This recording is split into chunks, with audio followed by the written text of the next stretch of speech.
Halo, apa kabar? Saya Hers Munarif dari Forum News Network. Bung Rocky, 2 hari terakhir ini Presiden terpilih Prabowo Subianto mengumpulkan para menterinya, wakil menteri, dan kepala lembaga. Maksud saya ini calon ya, masih calon menteri, calon wakil menteri, dan calon kepala lembaga di Padepokannya di Hambalang untuk sebuah pembekalan. Ini nggak jauh dari rumah Anda ini ya. Ini tradisi baru dan kalau kita lihat para pembicaranya, itu kita bisa mengira-ngira arah kebijakan dari eh, pemerintahan Prabowo nanti akan seperti apa.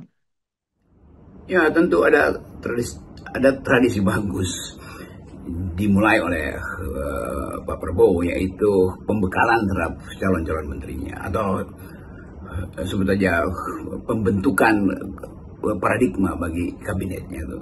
Dan kita mulai menduga sebetulnya dengan melihat kurikulum atau arah pembekalan itu, siapa yang memberi pembekalan. Dengan cara itu kita bisa bayangkan jenis kebijakan apa yang kira-kira ditawarkan oleh Presiden Prabowo pada publik Indonesia kalau kita mulai meneliti latar dari pembekalan itu. Kan di situ secara umum kita lihat ada upaya untuk membaca dunia di masa depan. Ada upaya untuk menguji apakah Indonesia daya tahan ekonomi, terutama pangannya, dan dalam kondisi ketersediaan lapangan kerja bisa compete nggak dengan negara-negara tetangga. Jadi anggap aja bahwa ada sekolah awal untuk para calon menteri itu. Ya tentu akan ada banyak hal yang mungkin menimbulkan dugaan kenapa tutornya itu atau para pemateri itu datang dari semacam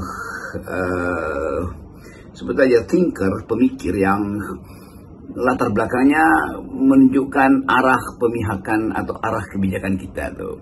Kita mulai menduga bahwa mungkin Pak Prabowo menginginkan semua perspektif yang bisa menghasilkan paradigma pemerintahan baru harus dipertimbangkan. Tentu perspektif neoliberal di dalam ekonomi atau perspektif yang sosialistis di dalam kebijakan, atau itu perspektif realis di dalam politik internasional, atau perspektif peaceful, pendekatan perdamaian.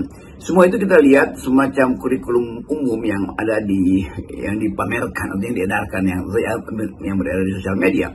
Jadi kalau dianggap bahwa 2 hari ini 16-17 Oktober semacam upaya untuk menduga dari awal arah kebijakan itu, ya bisa kita baca di dalam kurikulum itu sendiri karena lengkap di situ, dan temanya kan bagaimana menyeberangkan Indonesia ke arah dunia baru dengan menghitung kondisi yang ada sekarang di tingkat global maupun di tingkat nasional.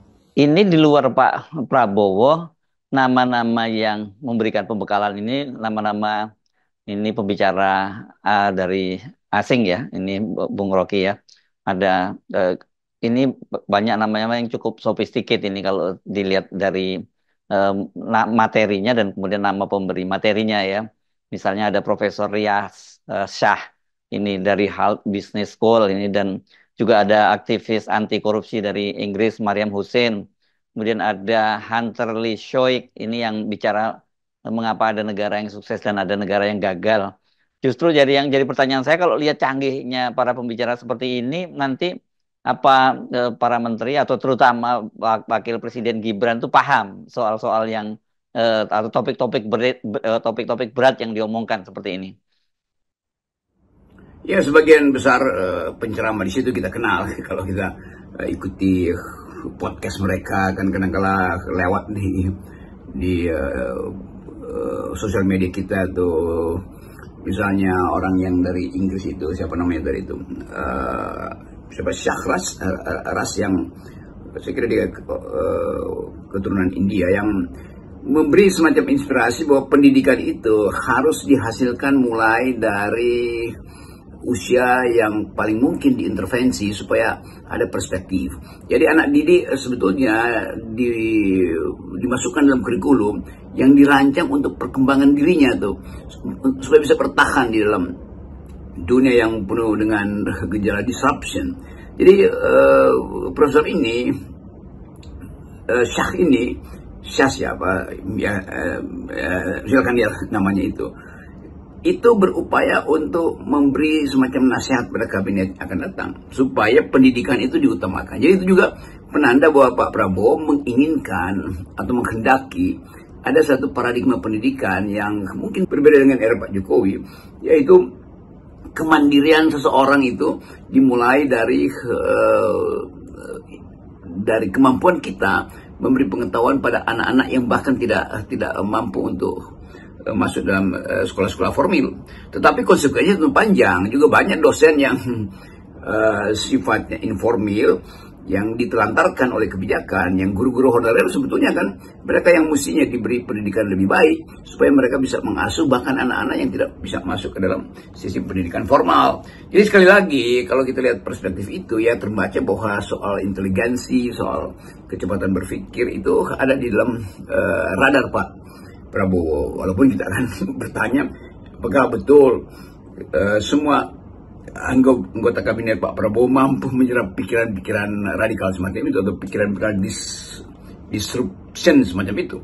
Dan terutama orang ingin tunggu apakah pembekalan yang diberikan oleh Pak Prabowo itu pada calon menterinya itu bisa diserap sedalam-dalamnya dalam 2 hari ini, termasuk oleh wakil presiden beliau yaitu Pak Gibran, atau menteri-menteri lain yang datang dari kalangan artis atau selebritis yang butuh semacam persiapan metodologi untuk menerima kuliah umum dari tokoh-tokoh luar negeri ini. Kan itu sebetulnya pertaruhan kita.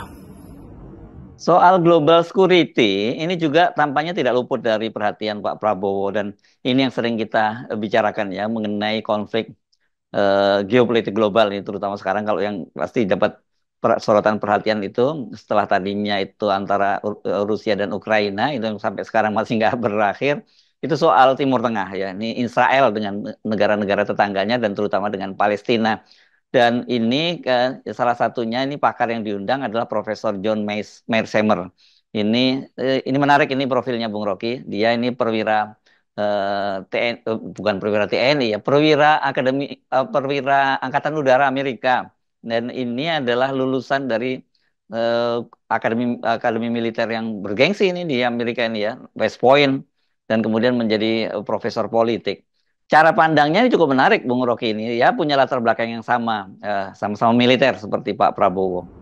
Ya, soal global security yang juga masih bergejolak di Timur Tengah, potensi terjadi perang great power di Asia Pasifik juga saya kira dideteksi dengan baik oleh Pak Prabowo, sehingga ada seorang tokoh yang kita kenal, John siapa namanya itu yang dekat dengan Putin sebetulnya.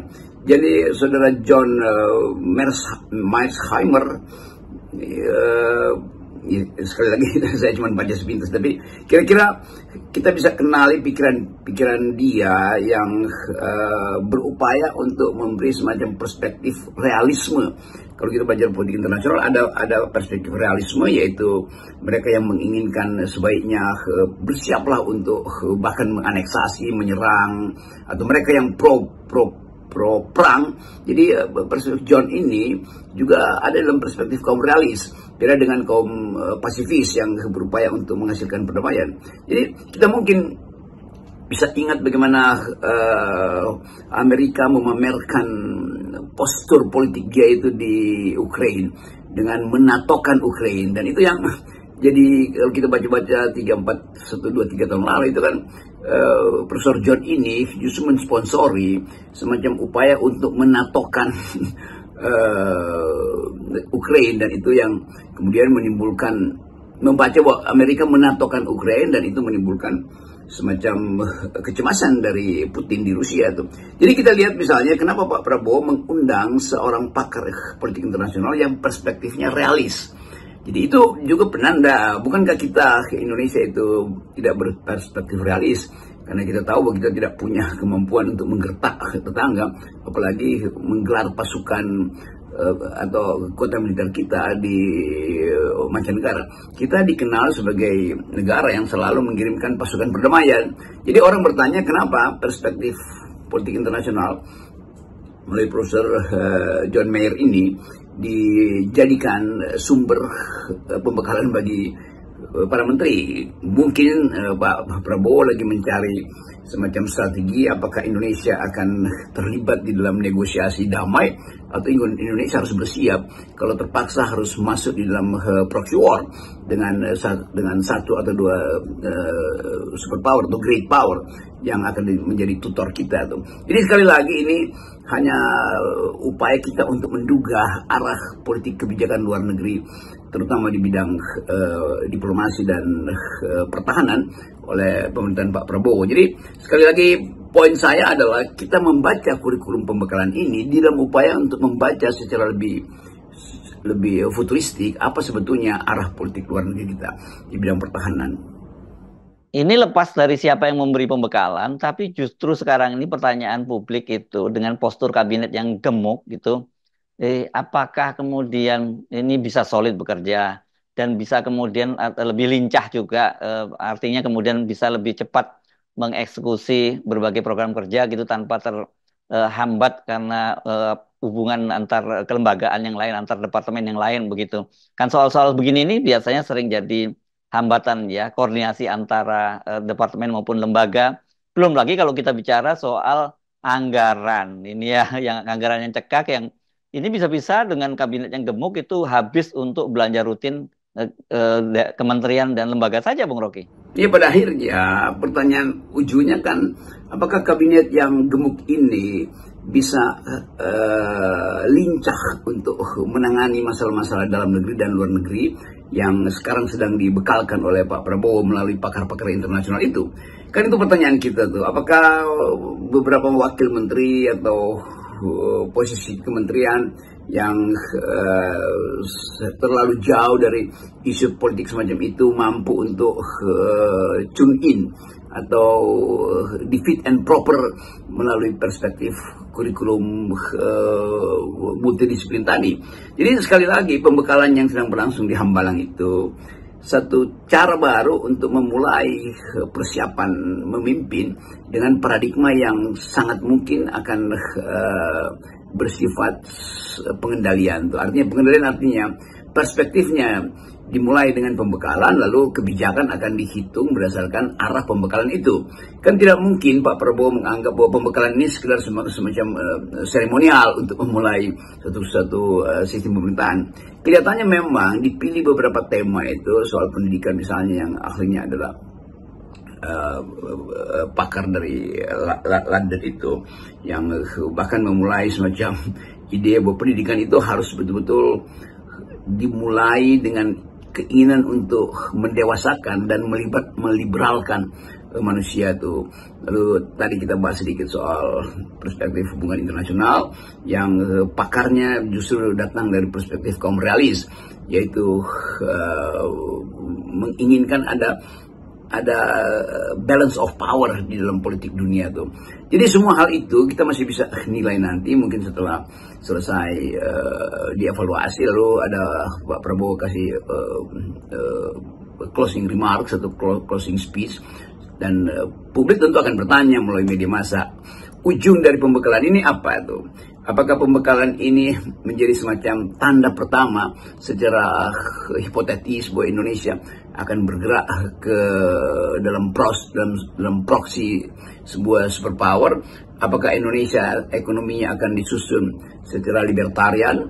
Apakah konsep-konsep lingkungan hidup ini dalam upaya untuk mempertahankan idea of sustainability ini juga bisa sustainable? Jadi semua ini kita tunggu keterangan Pak Prabowo, mungkin kita akan ulas nanti sore ya, kalau kita sudah dapat poin hasil dari pembekalan di Hambalang itu. Salam akal sehat. Salam akal sehat.